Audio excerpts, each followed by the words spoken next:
You're watching the latest edition of the Wellness Hour, the leader in medical news and information. I'm Randy Alvarez. Today's topic, minimally invasive cosmetic surgical procedures.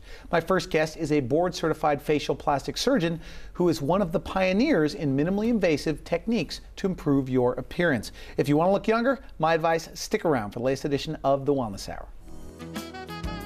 The Wellness Hour, an in-depth discussion with today's top physicians and medical leaders. And now, your host, Randy Alvarez. You're watching a special edition of the Wellness Hour, the leader in medical news and information. I'm Randy Alvarez. My first guest is Corey S. Maas, MD. Dr. Maas is board certified by the American Board of Facial Plastic and Reconstructive Surgery. He is the founder and medical director of the Maas Clinic in San Francisco and Lake Tahoe. He is here today to discuss what's new in minimally invasive facial rejuvenation. Dr. Maas, welcome to the show. Thank you for having me, Randy. Before we get into today's topic, let's start with your background, your training. Well, I trained in Florida in medical school, and I did my head and neck surgery training in St. Louis, Missouri.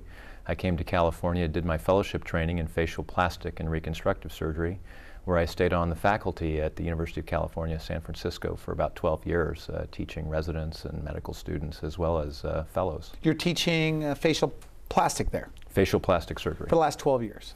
For the past 12 years, and then about 2 years ago I moved into the private practice, and I've stayed on the clinical faculty at UCSF, so I'm still providing a lot of teaching. Okay, now you do just about everything, I guess, as a facial plastic surgeon. Tell us about your practice. Well, it's now honed down to where I'm doing primarily cosmetic surgery. When I was at the university, we did a fair amount of reconstructive trauma type surgery. Over the past probably 12 years or so, it's really come down to being 98%, 95% cosmetic surgical procedures of the face and neck. Now today's topic, what's new in minimally invasive? What falls under the minimally invasive category of cosmetic surgery? That's a good question, Randy. We started a minimally invasive aesthetic surgery course at the university about 8 years ago, and I've had it a number of years since that time. And there have been many, many technologies that have evolved over those years that have led people to be able to come into the office, get a procedure done, and go back to work or go back home and have no recovery time. There are some procedures that have what I would call weekend recovery time, where they'll come in and they'll have a little bit of swelling or something like that over the weekend, and they'll be ready for work. But with these low downtime procedures, can you make a big difference? You can make a huge difference. Some of them include things as simple as getting a good skincare regimen, good skincare programs, or things with, as I was mentioned to you earlier, some new technology like intense pulse light can really change the way people look completely. So what are the biggest changes then you've seen in the past 10 years when it comes to minimally invasive techniques to make people look younger? I think there's a couple of things. One of them is that we've recognized the importance of skincare. And skincare can't be overestimated or undervalued. It really, really is very important. There are things that we do in our office as a complement to our patients where they get, the nurses see them, they get very good skincare evaluation and consultation, and they get on a program that all by itself can help them. Okay. That's one that's important because it was often ignored by surgeons like me who were more focused on doing a facelift or doing a rhinoplasty. I still meet surgeons that just do the face. They don't address the skin. What's your opinion on that? I think you're missing the picture if you're not looking at the whole patient. We're technicians by training and artists by trade, if you will, if you're a good surgeon, a good plastic and facial plastic surgeon. But I think you really have to look at the whole patient and manage their skin, manage the whole patient. So just recognizing the aging process, the skin considerations that I mentioned earlier are very, very important. Second, there have been a lot of big changes in technology in the past 5 years. Included amongst those are, of course, everybody knows about botulinum toxin or Botox. It's made a big difference in the way we address certain problems that patients have in the face. And technologies like intense pulse light. Intense pulse light has really changed the way we look at patients' skin and overall condition. We weren't completing the job when we were doing facelift or brow lifting or eyelids alone until we got these skincare products, until we got IPL, until we got Botox involved. And so these minimally invasive techniques have really, really changed the way we look at people, both in the people that are much younger, that typically wouldn't be candidates for facelifts or other bigger procedures, and in patients who are older, who didn't get the complete job done when they had a facelift alone. What other advances? Another big one has been the technological advances associated with the soft tissue fillers. I mean, historically, when we were doing facelifting procedures and other things, we kind of left the lips and the folds between the nose and the mouth alone. So the deep lines in the face. Deep lines there. The lips were thin. We'd do a facelift and the patient looked great. They looked natural and they looked more youthful. But of course, they had very thin, tiny lips with the small cracks coming out. Okay. Now there are at least a half a dozen fillers out there that we can use, some shorter and better for people who are just experimenting, if you will, trying these things out, and some that are much longer lasting. So we have a lot of technology involved in these fillers that have made a big difference. These are things that patients can come in to the office in the morning and go home an hour later and go back to work or whatever they like. Now, what about laser technology to remove sun damage and peels and things like that? Yeah, I think that's another big one. I mean, we talked a little bit about IPL. There was a trend in the 90s where everyone was getting this very invasive, I would call laser resurfacing, the deep laser resurfacing, a very invasive sort of procedure. This created a sort of a deep, superficial, a deep wound to the skin. I would see people with kind of a marbleized or smeared look. Exactly. They'd get quite red. That redness could last for months or even years in some patients. And then afterward, their skin would be sort of translucent or clear colored. And we've gotten away from this deep, aggressive laser resurfacing. And now we're using primarily things that are helping to blend the skin tones, lighter facial peels to medium depth, and even some deeper facial peels rather than these aggressive laser resurfacing procedures. So in my practice, we went through this trend. We saw patients that were happy with their wrinkle improvement, happy with their overall skin tone improvement, but unhappy that they were having long-term recovery periods where their skin was red for too long of a period of time. Now we've kind of fine-tuned the older techniques. Really, the peels have come back, and people are getting back to normal functioning quicker and still getting very, very good results. Now, you know, anticipating this interview, and one of the things I've learned that not all surgeons are approaching the face the same way. Why such a huge difference? Well, it depends on your training. I mean, clearly that's the first part of it, and I think that people who focus on facial surgery really have a better understanding of the aesthetics of the face. They have a better understanding of the whole kind of picture of the face for most patients. That's number one. Number two is that as trends have changed, we're not getting this sort of pulled back, windswept kind of look anymore. Sure. The tighter, the better. I think it used to be sort of an introduction to society. You hit 50, you had to have that look. Tight look. That tight look. And we've gotten away from that in the end. But there are still surgeons doing that, because I see them all of the time, that tight pulled look. It's unfortunate. I guess you could ask. That's in the hands of the surgeon. That's not genetics or healing? That's in the hands of the surgeon and the patient to some extent. I think some patients come in, unfortunately, and request that kind of look. And for me, in my practice, if that's really the look they want, they need to go to another physician. Now, I've talked to other surgeons about you, and they all seem to know you.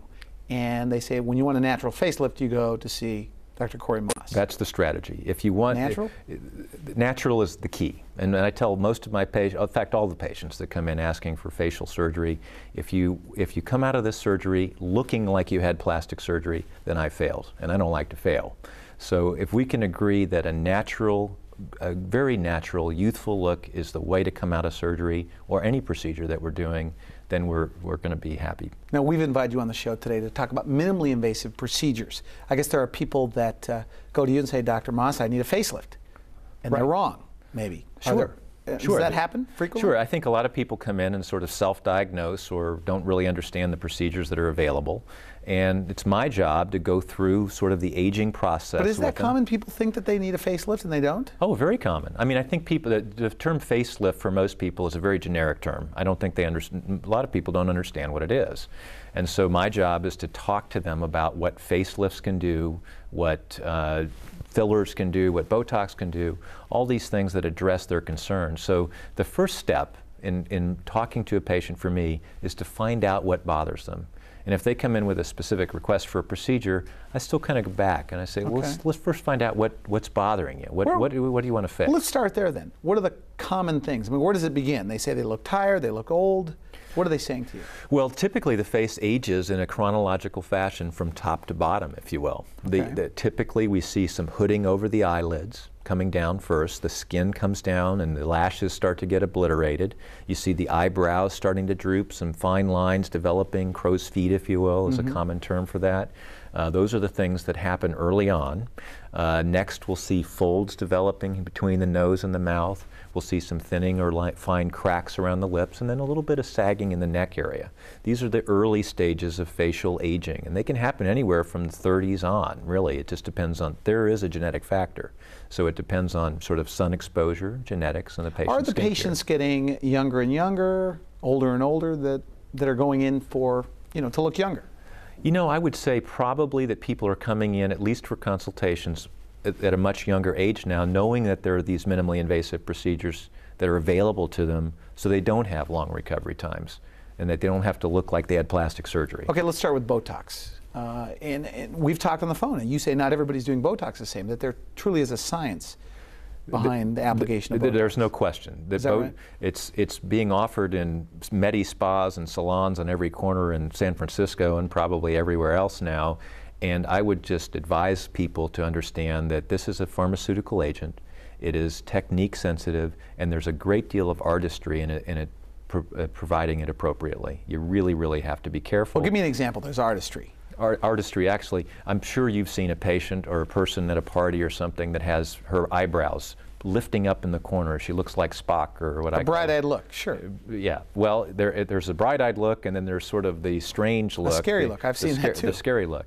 And it really depends on where you administer the Botox, how much you administer, and it's very technique sensitive, and there's some artistry involved in it. So, and that's dosage related, it's how you apply it, it's where you apply it. So you want to go to somebody that's skilled, that really has an understanding of the anatomy, that has done it a number of times and has seen the feedback from different patients. Now, you told me on the telephone that you could give a brow lift with Botox, just Botox. Right. That's right. And it depends on the age of the patient. With really, really droopy eyebrows in a patient that's 80 years old, you're not going to get much of a brow lift. People in their 30s and 40s, however, can get a substantial elevation of the lateral brow by injecting in a certain specific way. We've actually done the research on this and published it in one of the medical journals.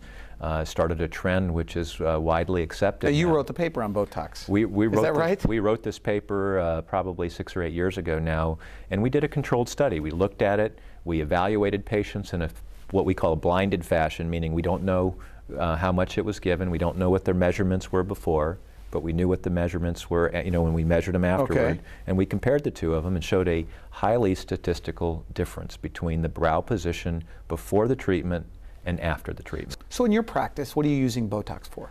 Well, primarily Botox is used in the upper third of the face, and that's really, really where it's got its best indications. The lines between the brows, the angry furrows, the social stigma of looking angry, worried, or tired, the horizontal lines on the forehead that can make us constantly look like we're wrinkled, and of course the crow's feet area. But there are other applications. Neck bands can be used for the corner of the mouth. Some people are using it around the lips. I think it's a little iffy if you're doing it in this area. You really have to have a good relationship with the patient and they have to understand what the downsides in that potential use are. But there are many areas where it can be used very, very effectively. You mentioned Botox for brows. What about surgical procedures for the brows? What are you doing? Right. I mean, I think it's a good question because, as I was mentioning, Randy, not everybody's going to get a brow elevation with Botox. But now with browplasty, again, we talked about the aging process. The brows come down, there's hooding of the eyelid skin, the skin gets lax and crepey on the upper eyelids, and a lot of people come in and ask about blepharoplasty or upper eyelid surgery alone, thinking that's going to improve things. About half of the people really need something done with the brows to get the weight off the lids. Now, historically, that was done with a great big operation. We'd make kind of an ear-to-ear incision. And that's a brow lift. That's called a brow lift. Okay. Right. It's called a coronal brow lift. And that was an ear-to-ear incision. You peeled the entire brow sort of down. It sounds graphic, but that's kind of the way we did it. You'd adjust the muscle tissues, actually cut the muscles that we typically inject with Botox, and then reposition the entire brow up and take out a strip of the scalp with a big incision and scar across the scalp. We don't have to do that anymore. But that's being done today. It's still being done, but it's probably At least in rare cases, I don't think there are many indications for doing that anymore. That's my opinion. That's just old technology. I think it's old technology. That's my opinion. I think there are other surgeons who would argue this point. But for me, the advantages of the way we're doing it now and the benefits that people get, which are tremendous improvements in their brow position and the softening of their appearance, the tired, worried, or angry look that people are trying to address, can be done very, very well with the endoscopic technique. So you could do an endoscopic brow lift with low downtime? Very low downtime. Like what? And let me tell you why, Randy. Okay. As I was mentioned before, you can make an incision from ear to ear with a coronal brow lift. With an endoscopic brow lift, we're making tiny little 1 centimeter incisions back behind the hairline. We're using a little lighted telescope called an endoscope. We're able to lift the sagging tissues up. We can see the muscles that we typically inject with Botox with that telescope, cut them and release them so that they're no longer causing the furrowed expression, and then we can reposition the brow and use a special type of biological glue now that goes away after a period of time but holds things in place until it heals. Now, according to my notes, you're one of the pioneers of this technique. Right. Is that right? That's correct. We've submitted our first papers on this. They'll be published within the next month or so. And the key is adding this newer type of biological glue where you don't have hardware. The endoscopic technique, a lot of people are concerned about it because of, drilling in the skull, understandably, drilling in the skull, putting screws in the skull, putting devices in your head. This is not what people want. Now we're using the glue. We can get away from all that. But is it a better result? A natural looking result? I think it's at least as good, if not better, than using these other techniques where there's all hardware involved. What about that bright-eyed look, though? You see that, and I've also been told that a brow lift falls. What is your response to that? Well, sure. I mean, gravity, does your face fall over time? Sure. And I think a lot of people ask this, how long does the procedure last? I mean, does it last forever? And the answer is no. I mean, I think the best way to think of this is we're turning the clock back. We're not stopping the clock. We still got gravity working on us. We still have sun exposure and the aging process working on us. But we can spin that dial back 10 years, 7 years, even You could more. accomplish that in some cases with a brow lift and a little bit of eyelid work? Absolutely. Absolutely. Is that right? People come in thinking they need a facelift. When a brow lift is all they need. Well, exactly. A lot of people come in and say, I need a facelift, and then they'll pull their brows up, or they'll tell me that they have skin in their eyelids. So it really is sort of naming the right procedure for the patient. And the endoscopic brow lift, the minimally invasive endoscopic brow lift, is a great way of getting rid of the tired look that happens for most people in their 30s and their 40s. So who's a candidate then for this brow lift? Well, the key is, the key things we're looking for anatomically are flattening of the eyebrows, loss of being able to see the eyelid shelf where women typically put eyeshadow. And that's that hooding being created by the brow drooping down there, if you will. And those are the folks that are the candidates. Dr. Maas, we're going to take a quick break. We come back, what you're doing for the deep lines, bags under the eyes, that hooding, as you call it, over the eyes and the neck. You're watching The Wellness Hour. I'm Randy Alvarez. We're talking to board-certified facial plastic surgeon, Dr. Maas. We'll be right back. You're watching the latest edition of The Wellness Hour, the leader in medical news and information. I'm Randy Alvarez. We're talking about minimally invasive facial rejuvenation with board-certified facial plastic surgeon, Dr. Maas. Dr. Maas, what else are you doing for the eyes? Well, I think that we talked about the big thing, about the drooping of the brows. And then, of course, there's some crepiness to the skin on the upper eyelids in a lot of people. So it's not just the brows. There can be a lot of involvement of the skin itself. Sun damage, aging, you can see this crepiness to the skin as we get older. And the simplest way to do this, again, it can be an office-based procedure with minimal recovery time, is a procedure we call blepharoplasty. And with blepharoplasty... That's the skin over the eye? That's the skin over the eye. And it's not an answer for everybody. It's not the only answer for everybody, but it is a good way of taking care of that crepiness. Do you see yourself as an artist, by the way? I am an artist. I'm a painter and a drawer. And is that right? Oh, yeah. Now, back to having an eye for this. And my best canvas is the face. Okay. Back to having an eye for this for a moment. What should then a patient, because how does a patient know that they're going to a facial plastic surgeon that has an eye for it? Just look at their work? What do you ask the surgeon? I think there are a number of things that everyone should ask a surgeon. The first one, of course, is what their training and experience is. Are they board certified in facial plastic surgery, or do they have a focus on facial plastic surgery? Number two is how many of the procedures have they done? I mean, how common are these procedures done by the surgeon? Big learning curve there? I think there's a learning curve, and there's actually a level of excellence and consistency that you get the more you do the procedures. So you ask them how often you do it as well? How often you do it, and how many have you done? Yeah, those are the key questions, I think. And their training, photos. certification, and then the frequency of the procedures that are being done. Okay, now let's go to the bags under the eyes. Is that a fairly predictable procedure? Easy one for you to take care of? It's an interesting problem because it's multifactorial. That means there's lots of causes of it, and so there's no one magic bullet, if you will, for treating the bags under the eyes. Many people have bulging fat pads. Some people have sort of crepey or crinkly skin, and some people have a hollowness right in the groove below the eye, what we call the tear trough deformity. And depending on the patient, some reduction, not removal, reduction of the size of the fat pad under the eye is appropriate. Sometimes augmenting with a little fat grafting under the eye is appropriate to get some fullness under there. And of course then for the crepiness, some type of resurfacing, and typically now we're away from lasers and using certain types of peels to tighten the skin. So with the bags under the eyes, you don't need a whole facelift to do that? No. That's... Now what about deep lines, especially around the mouth? Well, again, talking about minimally invasive things, there's a couple strategies for this. These deep folds that occur between the nose and mouth are occurring because as we age, the fat is drooping down over. This is the malar fat pads drooping down over the platform of our lip here. Now, as that drooping occurs, there's a couple ways to address it. One of them is to try to lift it back up. That's a little more surgical. Another one is to disguise it by injecting a filler right along the fold and helping to lessen the depth of that valley that occurs there. Okay. That's the simplest way of doing it. That's something that you can come in and do in the office and go back to work or go about your business. A little more surgical procedure, if you will, that has a little more recovery time would be what we call the percutaneous mid-facelift or the mini cheek lift. And with that procedure, we're making a tiny little incision right on the cheek here, and we're taking a small thread, a suture, and suspending that pad back up underneath the skin, now all being underneath the skin, and just pushing the pad back up.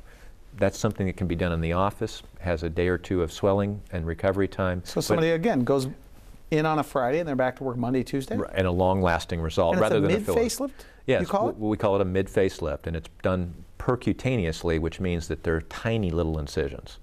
Huge difference? Huge difference. This is a tremendous One of your benefit. favorite procedures? One of my favorite procedures because it's minimally invasive, has little downtime, and tremendous benefit for the patient. So a combination of procedures. Brow possibly, mid-lift? Percutaneous mid-facelift or the mini cheek lift can be done together. The combination of minimally invasive procedures can get people back to doing their normal social activities in a shorter period of time and still show tremendous benefit for the patient. Now I see women, deep lines around the mouth. What can you do for that? It's a tough area because there's no simple answer for long-term results. The simplest ones that are out there for short-term results are fillers, and we can do a very nice job within 15 minutes in the office and have them back doing their things. If they need to go to an event or they have a big party, they want to be in a wedding, they want to look good for that, that's a pretty simple way of getting that taken care of. For longer-term results, probably some type of resurfacing procedure is the way to go. Peel, minimally invasive laser, that along those lines. But those do have some recovery time with them, mostly because it's a wound that's healing over a period of a week or so. After that first week, covered with makeup. Okay, now we're just about out of time. A couple of minutes left. The neck, we haven't talked a whole lot about these intense pulse light treatments for sun damage. Right. And lips. Tell us what you're doing. The short version on the neck is that there are a lot of sort of marketing ideas out there calling it a weekend facelift. The weekend facelift really is a simple, relatively simple procedure where we make a small incision under the chin and behind the ear, and we're basically liposuctioning the fat from underneath the neck. More importantly than the removal of the fat, however, is the wound healing process under the skin which tightens the neck up. And I've seen patients from in their early 30s up into their 60s get benefit on their neck from this procedure alone. Submental liposuction, commonly marketed as the weekend facelift, although that's a bit of a misnomer, is an excellent procedure for those patients, again, with minimal recovery or downtime. Lips. I see the big lip look. Is that what you like? Well, I see it going on. Of course, it's not what I like, Randy. It's what the patient likes. Okay. But I think the extremes of this thing that we kind of associate in the San Francisco Bay Area as the LA look do not look very natural to us. And I think that, for me, that is not the look that we're going for. Lip harmony, the youthful lip, creates some fullness, a diamond shape to the lip, a lip border that allows the lip liner to not bleed up into the white part of the lip. This is sort of the strategy in addressing the lip. Leaving it unaddressed can be a problem too. So I don't think you want to have the great big puffy, you know, LA lips. On the other hand, I don't think you want to leave them thin. If so as you get older, rejuvenation. you just lose volume in the lips. As you get older, right? the upper part of your lip, the white lip, gets longer. The red lip, what we call the vermilion, gets thinner and shorter. It starts to involute or turn in, and fine lines are created up and down on the white part of the lip. We want to address that. We want to create a diamond shape. We want to create a lip border that has a little bit of a ski slope on the end of it when you look in profile. Those are the strategies to restore the youthful. Is it a tricky procedure? I think there's, like anything we do, Randy, these things are artistic.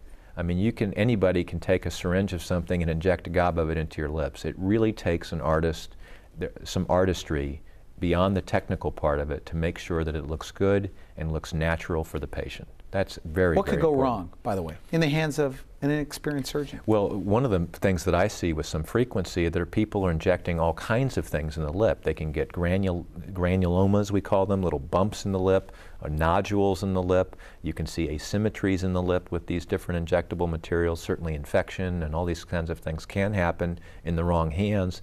And you just want to go to the right person to make sure a well-trained physician is my advice for most of these things. We are short on time, but age spots, leathery skin, sun damage, what are you doing? New technology.